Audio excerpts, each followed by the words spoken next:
संस्कार देने के लिए क्या है कि तुम भगवान के निमित्त अपने को समर्पण करो और ईश्वर से प्रार्थना करो कि हमारे कुल में धर्मात्मा लोग हों, हमारे कुल में ऐसा भक्षा भक्ष खाने वाला कोई व्यक्ति न हो। साधु संत महात्मा ब्राह्मण बड़े बुजुर्गों का सत्कार करने वाले लोग हों, सम्मान करने वाले लोग हों।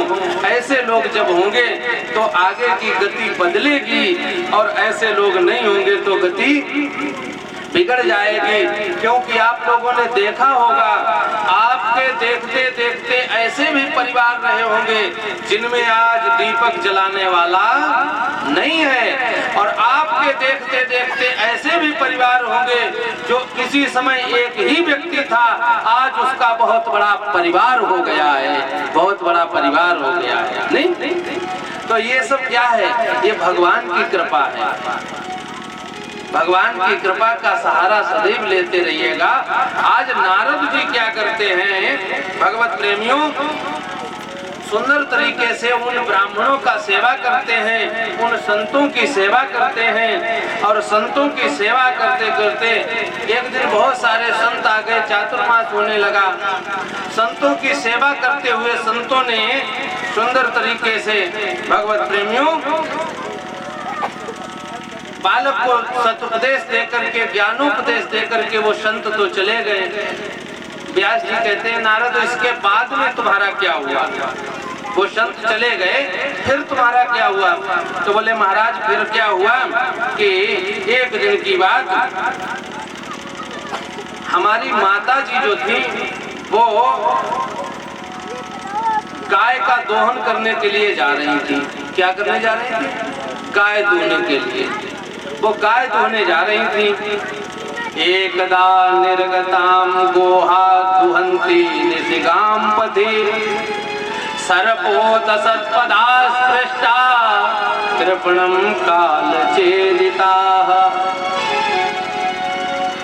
तो गाय का दोहन करने जा रही थी और रास्ते में एक था सर्प, और सर्प के उनका पैर लग गया, सर्प ने उन्हें डस लिया, सर्प ने काट लिया, और जब सर्प ने काट लिया तो उनकी मृत्यु हो गई। अब हम क्या करते? बोले फिर क्या हुआ? बोले हम जब माता को सर्प ने काट लिया तो हमने भगवान की इच्छा समझते हुए और स्वयं को वहां से उत्तर दिशा में पलायन कर दिया। हम उत्तर दिशा की ओर चल पड़े, सब छोड़ दिया। अच्छा, जब हम उत्तर दिशा की ओर चल पड़े, रास्ते में चलते चलते मुझे बहुत जंगल, वन, झाड़ी, जानवर बहुत कुछ मिला, परंतु हम घबराए नहीं, क्योंकि जो भगवान के अधीन होकर के चलता है उसे डर नहीं लगता है। हम घबराए बिल्कुल नहीं, हम चलते चले गए। रास्ते में मेरे साथ घटना हुई। क्या हुआ? परिश्रांतेन्द्रियात्मा हम तत्परीतो बुभुक्षिता। घटना क्या हुई? मुझे भूख लगी है। एक संत से किसी ने पूछा, महाराज इस शरीर का सबसे बड़ा दुश्मन कौन है?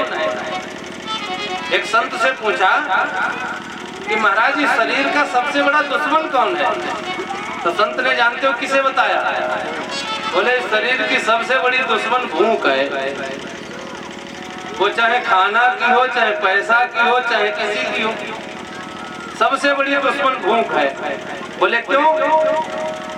बोले एक बार डट के भोजन कर लिया, पेट भर गया, फिर तुम उसके आगे चाहे कहीं से भी रसगुल्ला लायक रखो, लेकिन वो खाने वाला नहीं है। क्यों? अरे पेट भरा है।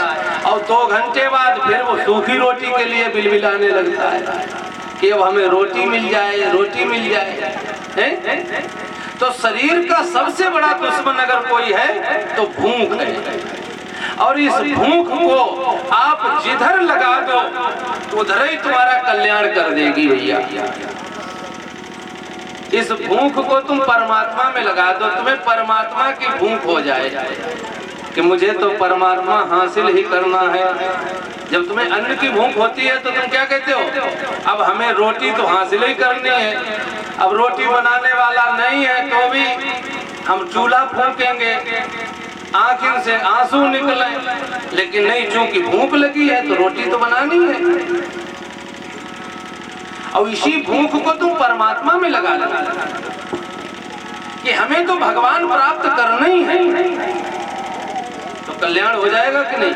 अब परमात्मा एक बार मिल जाएगा तो तुम्हारा एक ही बार में कल्याण हो जाएगा, और रोटी तुम्हें बार बार लेनी पड़ेगी, बार बार लेनी है नहीं।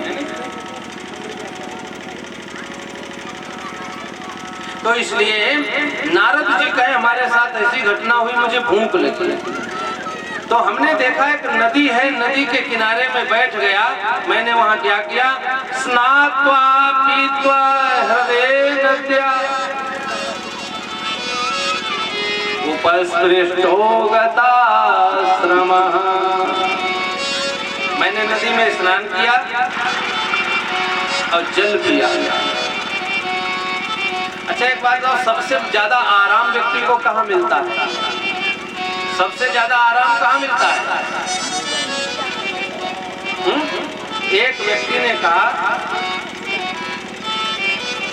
कि दौड़ने में आराम है या धीरे चलने में, तो उसने कहा कि धीरे चलने में आराम है। तो उसने कहा अच्छा, अब ये बताओ धीरे चलने में आराम है कि बैठने में आराम है? ध्यान से सुनना। बोले बैठने में आराम है। अच्छा, बोले बैठने में आराम है कि लेटने में आराम है? तो बोले बैठने में उतनी आराम कहाँ है जितनी लेटने में आराम है। यहाँ कथा में, यहीं पर नहीं हर जगह बता रहे, कथा में कई लोग आते हैं सोने लगते हैं, क्योंकि हमारी नीरस कथा है, हम तो कथा सुनाते हैं, नीरस कथा सुनाते हैं, तो लोग सोने लगते हैं, जबकि उनकी गलती नहीं है। जब आप धार्मिक कार्य करने चलेंगे तो तुम्हें दो चीजें परेशान करेंगी, नंबर एक तो आलस और निद्रा।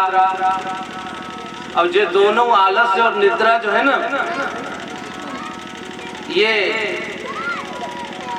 पाप के ही परिवारी है। आलसी व्यक्ति कुछ नहीं कर पाता है, और सोने वाला व्यक्ति भी क्या कर पाएगा। तो न तो अधिक आलस करना चाहिए न सोना चाहिए। अच्छा, इन्हें खत्म भी नहीं किया जा सकता है। तो उसने कहा भैया बैठने में आराम है कि लेटने में आराम है?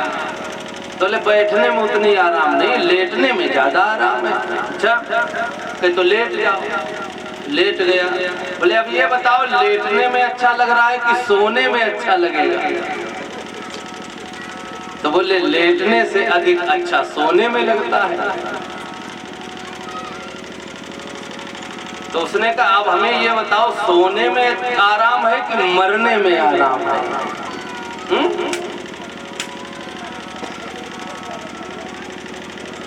देखो ऐसा कोई व्यक्ति नहीं है जो मरेगा नहीं, सब मरेंगे, सब मरेंगे। अब अगर तुम किसी से कह दो कि तुम मरोगे तो वो लड़ने के लिए तैयार हो जाएगा। जबकि गीता में भगवान कृष्ण कहते हैं जातस्य ही ध्रुवोर मृत्युर ध्रुवम जन्म मृतस्य च। जन्म लेने के बाद मरना निश्चित है, और मरने के बाद जन्म होगा या नहीं होगा ये निश्चित नहीं है। आया है सो जाएगा, क्या राजा रंग फकीर।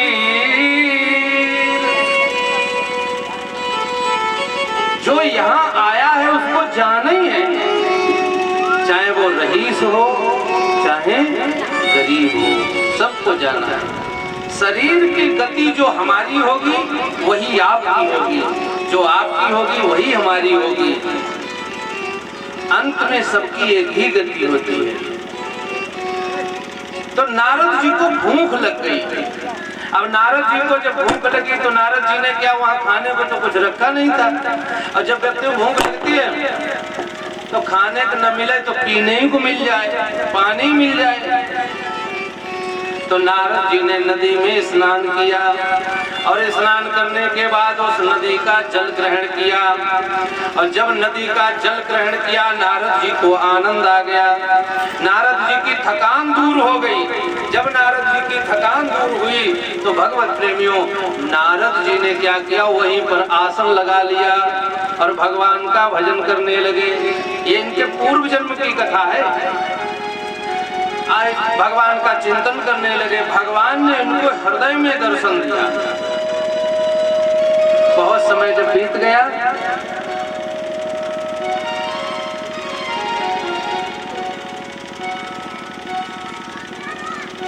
हमारे साथ भगवान ने कितना अच्छा किया है, इस पर हम लोग विचार करें तो शायद इतना अच्छा किसी के साथ किया नहीं जितना हम लोगों के साथ किया। टीवी, कैमरा, ये तो अब चल रहा है ना। ये बहुत पहले भगवान ने हमारे तुम्हारे शरीर में लगा करके भेज दिया है। लगाया कि नहीं लगाया? और तुम्हें बताएं, बनी हुई वीडियो खराब हो सकती है, टीवी में आ रहा चित्र खराब हो सकता है, लेकिन तुम्हारे अंदर जो उसकी मेमोरी की कैपेसिटी क्षमता है, मेमोरी की क्षमता है कि उसमें कितना सामग्री आ सकता है। लेकिन हमारे तुम्हारे अंदर जो कैमरा लगा करके परमात्मा ने भेजा है, इसकी मेमोरी कितनी है इसका कोई पता नहीं। और तुम बैठ जाओ शांति से एक जगह, आंखों को बंद करो, कैमरा चालू करो, 40 वर्ष पूर्व की वीडियो देख सकते हो। बोलो देख सकते कि नहीं देख सकते हो? तुम्हारे जीवन में जो पीछे बीत चुका है वो सब तुम देख सकते हो। बताओ इससे अच्छा और क्या परमात्मा करे तुम्हारे साथ? बोलो क्या करे? इतना सब कुछ ईश्वर ने तुम्हें दिया है और फिर भी आनंद का साधन दिया है, और फिर भी तुम संसार में मजा ढूंढते घूमते हो। तो भगवानों का हाथ है कि तुम्हारे साथ हम क्या करें क्या न करें। इसलिए व्यक्ति को अपने पर ध्यान रखना चाहिए कि हम क्या हैं। हम अपने को ही भूल बैठे कि हम हैं क्या, तो गलत बात है कि नहीं? बोलो। नारद जी को भगवान ने दर्शन दिए। प्रयुज्यमाने मयितां शुद्धां भगवतीं तनुं आरब्ध कर्म निर्वाणो न्यपतत् पांच भौतिकः। भगवान जब दर्शन दिए हृदय में तो नारद जी ने कहा सीटी को जरा भाई। तो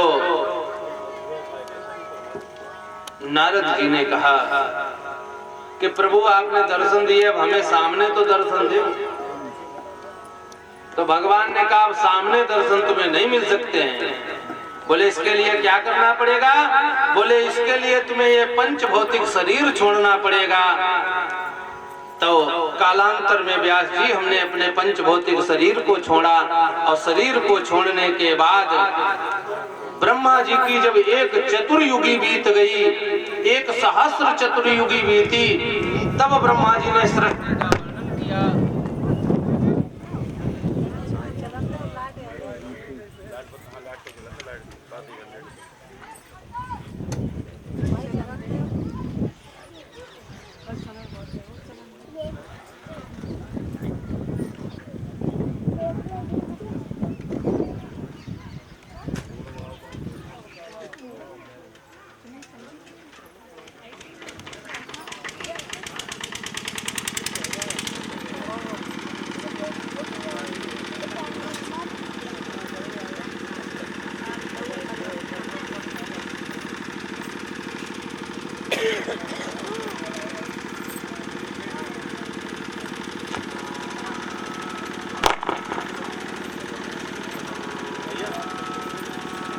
बोले इस शरीर को तुम्हें छोड़ना पड़ेगा।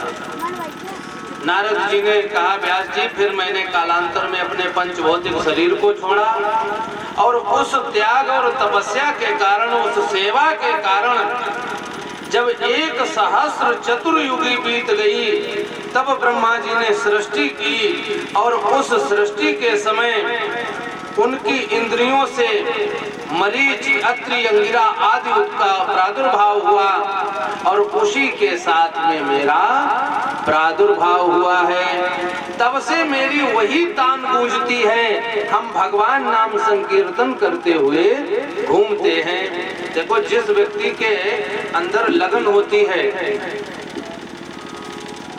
भगवान नाम चिंतन करने की अथवा भगवान से प्रार्थना, भगवान के समीप रहने की, ये प्राकृतिक होती है, ये ईश्वर की ही कृपा होती है उस पर, तब वो भगवान का होता है। भगवान के चिंतन में, भगवान की पूजा में, भगवान के हर एक कार्य में वो बढ़ चढ़कर सदा हिस्सा लेता रहता है।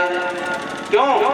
ये उस पर भगवान की ही कृपा होती है और बिना भगवान की कृपा के ये सब संभव नहीं होता है। भगवत प्रेमियों, इस तरीके से नारद जी ने जब बताया और नारद जी बता करके चले गए। नारद जी ने व्यास जी से कह दिया कि अब तुम सृष्टि भागवत जी की कथा का विस्तार करो। तो भगवत प्रेमियों, व्यास जी ने भागवत जी में 3 ग्रंथ समाहित किए। कितने? ये भागवत जी की कथा अकेली भागवत की है, ऐसा नहीं है, इसमें 3 ग्रंथों का समावेश है। कौन कौन से? सबसे पहले इसमें महाभारत जोड़ा गया। इसको सबसे पहले काहे से जोड़ा गया? महाभारत से। और उसके बाद में थोड़ी सी राम कथा दी है और उसके बाद में कृष्ण कथा दी है। उसके बाद में कृष्ण कथा। अब देखो, मैं आपको बताऊं, जब भागवत कथा ही लिखनी थी, उसमें कृष्ण कथा ही लिखनी थी, तो महाभारत और राम कथा की क्या आवश्यकता थी? तो देखिए, महाभारत से हमको शिक्षा लेनी चाहिए। हमारा कोई भी ग्रंथ है उससे हमको शिक्षा लेनी चाहिए। हमारे घर में जो बड़े बुजुर्ग हों उनसे हमको शिक्षा लेनी चाहिए, सीखना चाहिए। महाभारत हमको क्या सिखाता है? बताओ, महाभारत क्या सिखाता है? लोग यही कहेंगे महाभारत जहाँ पर हो जाए वहाँ लड़ाई हो जाती है, बोलो। जबकि महाभारत को पंचम वेद कहा गया है। वेद कितने होते हैं? 4, और 5वां वेद महाभारत को कहा गया है। तो महाभारत से हमने एक चीज सीख ली कि जहाँ महाभारत होता है वहाँ लड़ाई होती है। बताओ, महाभारत से हमको जानते हो क्या सीखना चाहिए? कि हम क्या करें, क्या ना करें। महाभारत से हमको सीखना चाहिए हम क्या करें, क्या ना करें। अगर हम पांडवों जैसा करेंगे तो भगवान कृष्ण सदा हमारे साथ रहेंगे, और कौरवों जैसा करेंगे तो अंत में दुर्योधन की क्या स्थिति हुई है, ऐसे ही हो जाएगा। तो महाभारत हमारे लिए एक शिक्षा देता है कि हम क्या करें, क्या न करें, और हम जीवन में अपने धारण कर लें कि हम क्या करें, क्या न करें, हमारा कल्याण हो जाएगा। भगवत प्रेमियों, इसलिए सबसे पहले जीवन में हमको एक ही बात सीखनी चाहिए, क्या? कि हम क्या करें, क्या न करें। सबसे पहले जीवन में हमको एक ही बात सीखनी चाहिए। अब इसके बाद में हम आगे बढ़ते हैं। तो दूसरी दी है राम कथा। दूसरी कौन सी है? राम कथा। अब राम कथा का उद्देश्य जानते हो क्या है? राम कथा हमको बताती है कि हम कैसे जिए। राम कथा हमको जीना सिखाती है। क्या सिखाती है राम कथा? हमको जीना सिखाती है।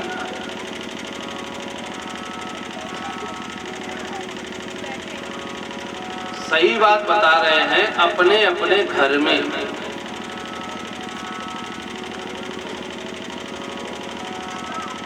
हम लोग पाठ करना, पूजा करना तो बहुत दूर गया है।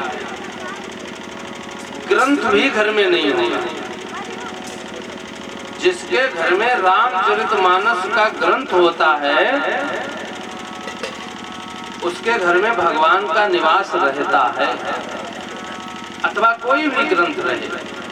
देखो, हम अपने घर में रामचरितमानस का ग्रंथ रखें और रोज सवेरे नहाने के बाद जब पूजा करने जाएं तो 5 चौपाई हम पाठ कर लें।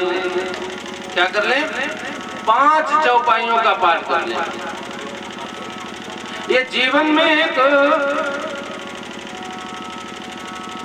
दिनचर्या में डाल दें तो भगवत प्रेमियों भगवान निश्चित कृपा करेंगे। रामचरितमानस की एक एक चौपाई महामंत्र है। क्या है? महामंत्र है। मंत्र महामणि, ये हम नहीं कहते हैं। मंत्र महामणि विषय व्याल के, मंत्र महामणि विषय व्याल के,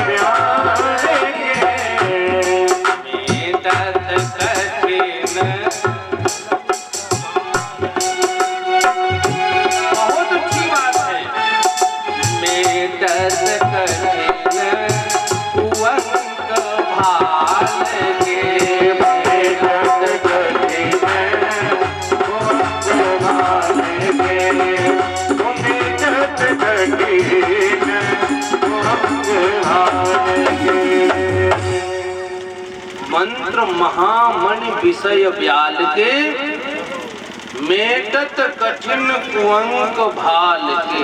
हमारे मस्तक पर जो रेखाएं गड़बड़ हैं वो सही हो जाती हैं, तो हम लोगों को निश्चित पाठ करना चाहिए।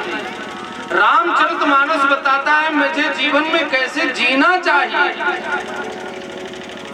आपको जिस वस्तु की जरूरत है वो आप अगर चाहें तो रामचरितमानस में आपको मिल जाएगी, तुरंत एकदम मिल जाएगी, परंतु आप उसके योग्य बने।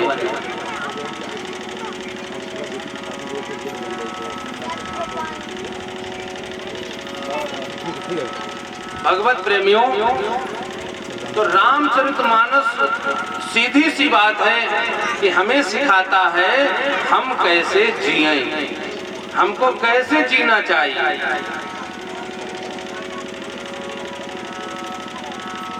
बच्चों को संस्कार दो। यदि आप रामचरितमानस पढ़ेंगे तो उसमें ये चौपाइयाँ आती हैं, और जब आप पढ़ेंगे तो आप उनको देखेंगे तो आपको याद रहेगा। कौन सी चौपाइयाँ आती हैं जो हम अपने बच्चों को बताएं? प्रातः काल उठ के रघुनाथा, मातु पिता गुरु न महिमा। प्रातः काल को रघुनाथ उठते हैं, क्या करते हैं? माता पिता गुरु को वंदन करते हैं। हम लोगों को भी चाहिए हम प्रातः काल को जब उठें, उठने के बाद सबसे पहले क्या करें? अपने हाथों को देखें और हाथों को देख करके मंत्र आता है तो बोल दें। कराग्रे वसते लक्ष्मी, कर मध्य सरस्वती, कर मूले तु गोविंद, प्रभाते कर दर्शनम। इसका सीधा सा सिद्धांत है, हम अपने हाथ देख करके भगवान का चिंतन करें और प्रार्थना करें प्रभु आज का दिन हमारे हाथों से सत्कर्म ही हो, कोई बुरा कर्म न होना चाहिए। पृथ्वी पर पैर रखें, पृथ्वी को स्पर्श करें, मंत्र आता हो तो बोल ले। समुद्र बसने देवी पर्वत स्तन मंडले विष्णु पत्नी नमस्तुभ्यं पादस्पर्श क्षमस्व मे। भाई एक बात बताओ, इस पृथ्वी पर तुम क्या नहीं करते हो? गड्ढा खोदते हो, मलमूत्र का त्याग करते हो, यहीं बैठ करके भोजन करते हो, सब कुछ इसी से करते हो, और तुम्हारी जीविका चलाने के लिए अन्न भी तुम्हें यहीं से मिलता है। उसकी तुम्हें याद ही नहीं है बिल्कुल। बोलो भाई, उसकी याद रखना चाहिए कि नहीं रखना चाहिए? तो पृथ्वी को याद करो, भगवान सूर्य नारायण को याद करो। अरे देवता हमें दिखाई नहीं देते हैं, देवता तुम्हें दिखाई नहीं देते हैं। अरे इससे बड़ा कोई देवता हो सकता है क्या? भगवान सूर्य को देखिए, प्रातः को निकलते हैं, सायं को छिपते हैं, तुम्हें रोशनी देते कि नहीं देते हैं? अरे भैया, अभी सर्दियां आ रही हैं, 2 दिन 3 दिन के लिए अगर ये सूर्य छिप जाएंगे तो आदमी त्राही त्राही करने लगेगा। बोलो भाई, करेगा कि नहीं करेगा? हे भगवान, आपका प्राण ही ले लिए, अब तो दर्शन दे। अरे कहोगे कि नहीं कहोगे? बोलो। तो तुम जब ये देखते हो तो इनको सवेरे 1 लोटा जल नहीं दे सकते हो क्या? इनको जल्दी हे ही सूर्य सहस्रांशो तेजो राते जगतपते अनुकंपय मां भक्त्या गृहाणर्घ्यं दिवाकर। 1 लोटा जल नहीं दे सकते हो। ये तुम्हें करना होगा, आप जब करोगे तभी आपको फायदा होगा। और पंडित जी तो यहाँ मजा लुटा करके जाते रहे।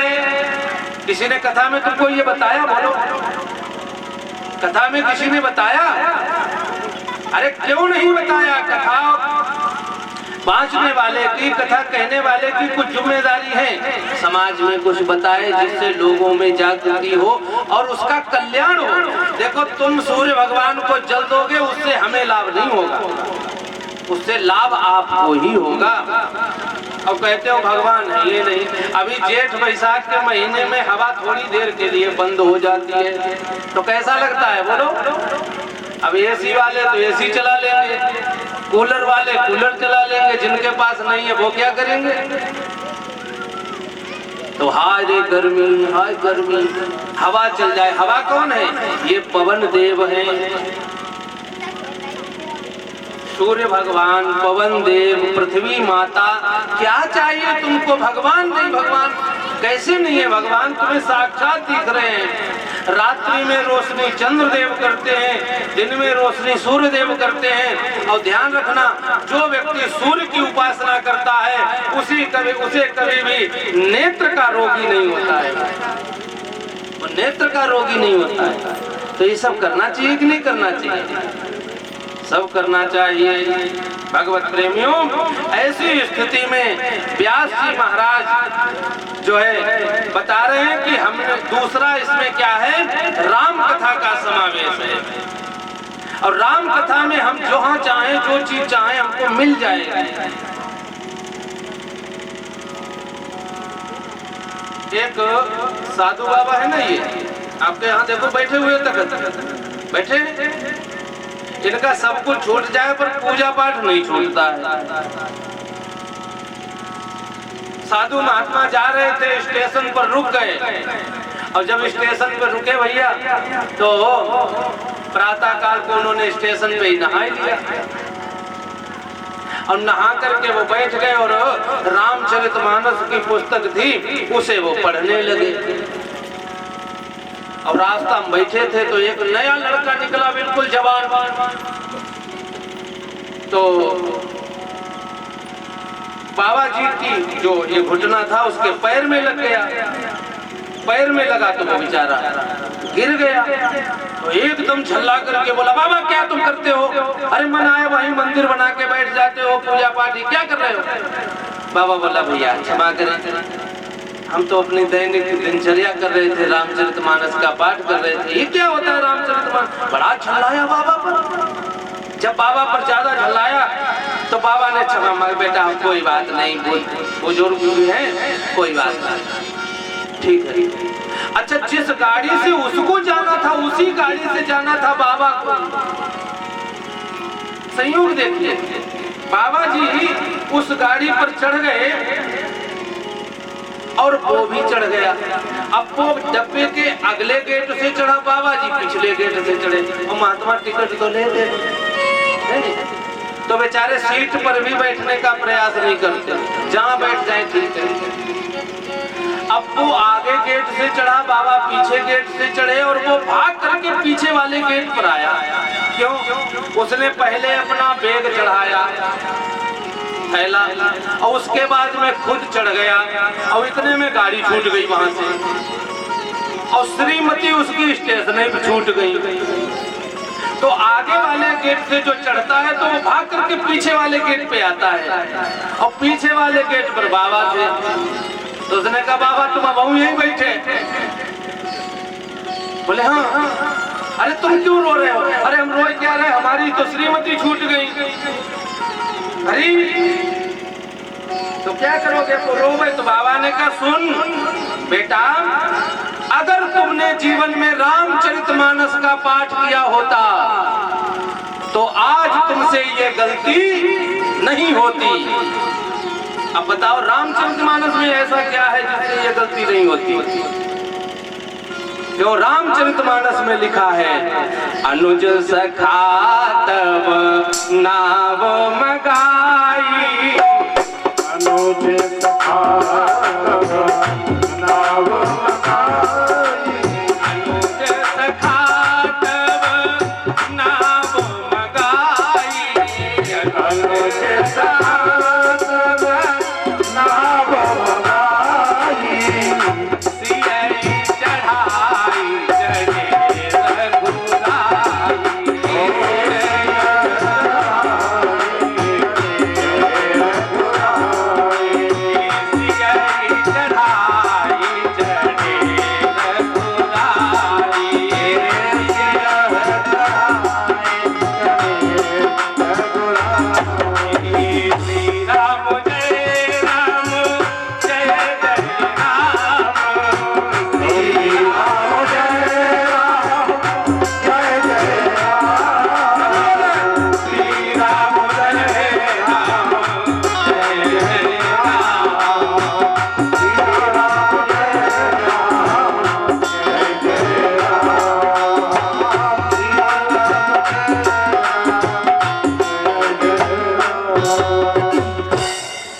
रामचरितमानस का पाठ किया होता तो ये गलती नहीं होती, क्योंकि राम जी पहले चढ़े, सीता जी पहले चढ़े। तो बोले आज तुम पहले श्रीमती को चढ़ाते, और जब श्रीमती चढ़ जाती तो भले ही गाड़ी छूट जाती, तो तुम भाग करके पीछे वाले गेट से चढ़ जाते। तो कहने का मतलब भगवत प्रेमियों, रामचरितमानस हमको सिखाता है कि हम कैसे जिए, पग पग पर सिखाता है। आज हमारे घर में यदि नौकर है तो हम नौकर से कैसा व्यवहार करते हैं? नौकर की तरह व्यवहार करते हैं। लेकिन जानते हो, राजा दशरथ के मंत्री थे सुमंत। कौन थे? सुमंत। और राजा दशरथ के पुत्र थे राम। व्यवहार देखिए, राम सुमंत्र आवत देखा, आदर कीन पिता समझेगा। राम सुमंत्र आवत देखा, आदर कीन पिता समझेगा। राम सुमंत्र आवत देखा, आदर की